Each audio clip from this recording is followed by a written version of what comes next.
Yes, habari gani mwana michezo mwenzangu popote pale ulipo nchini Tanzania na nje ya mipaka ya Tanzania. Hii hapa ni moja kati ya taarifa kubwa ya michezo ambayo tumekuandalia hapa mwanafamilia uweze kujua ni nini ambacho kinaendelea katika mitandao yetu ya kijamii.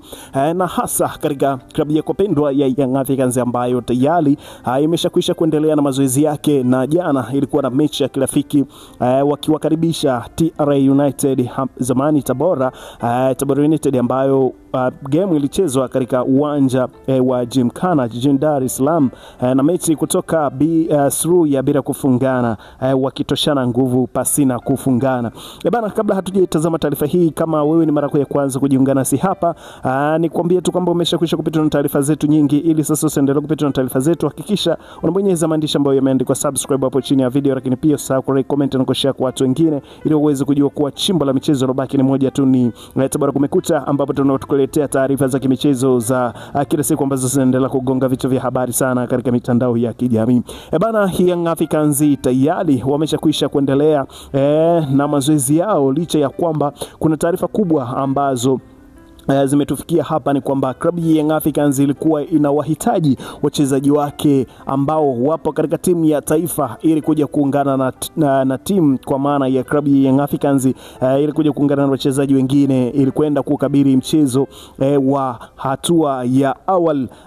tuseme mlongo wa pili kwa mechi ya kwanza ambayo itachezwa huko Malawi dhidi ya Liver Streak ambao wanakwenda kucheza nao katika mechi ya kwanza. Licha ya kwamba kumekuwepo kwa maneno mengi na kumekuwepo kwa mvutano wa hapa na pale, na tumesikia msemaji wa klabu ya Young Africans akilitolea ufafanuzi jambo hili ambalo limekuwa likizungumziwa sana katika mitandao ya kijamii, kwamba Young Africans hawataki wachezaji wao wahudumu katika timu ya taifa.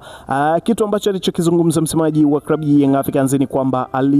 wao kama klabu wanahitaji kwamba wachezaji warudi katika timu yao ili kuhakikisha kwamba wanafanya maandalizi kwa pamoja ya kwenda kukabili mchezo wa ligi ya mabingwa barani Afrika CAF huko Malawi. Licha ya kwamba kumekuwepo kwa hizo taarifa, lakini alitolea ufafanuzi na kuzungumza kwamba waliona kwamba katika group lao mechi ya pili ambayo ingechezwa tarehe hizo ambazo zilikuwa zimepangwa na FIFA, kwa upande wa timu ambao wangekwenda kukutana nayo ina matatizo,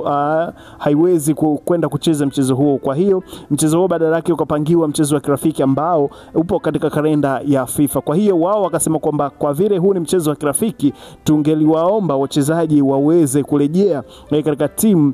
kwa sababu hii ni friend match, haina nguvu vile. Basi wachezaji ambao wameitwa timu ya taifa kutoka klabu ya Young Africans warudi ili kuja kuendeleza mapambano ama kuja kuendeleza kujinoa na kuhakikisha kwamba wanajiweka sawa kwenda kushiriki